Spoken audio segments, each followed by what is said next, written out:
Most of the clothing that we all wear is made out of synthetic or plastic-based materials. That may come as a surprise to people who kind of think about cotton t-shirts and wool and things like that, but the way it's all evolved is that the majority of our clothing is synthetic and the majority of that is polyester. An easy thing you can do at home to better understand your clothing and how much different types of garments shed is a tape test.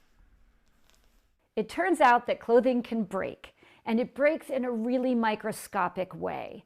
So think about garments or textiles being made out of hundreds and millions of tiny little fibers, and those fibers are so small they can be vulnerable to breaking.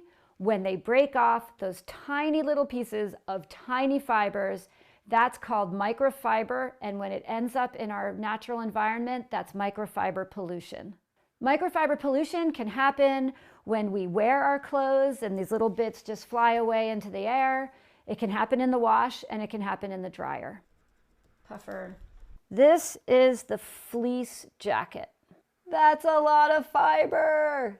Simple changes you can make to address microfiber pollution include taking care of our clothes better, so washing less and spot cleaning, then thinking about the wash itself, using cold water, doing full loads, using a Cora ball if you have one.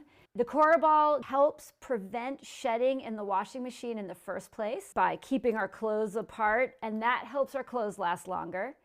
And when some fiber breaks off, it helps by collecting some of that before it can wash out the drain. And the reality is that everyone who wears and launders clothing is part of this problem. But the good news is that everyone who wears and launders clothing can also be part of the solutions.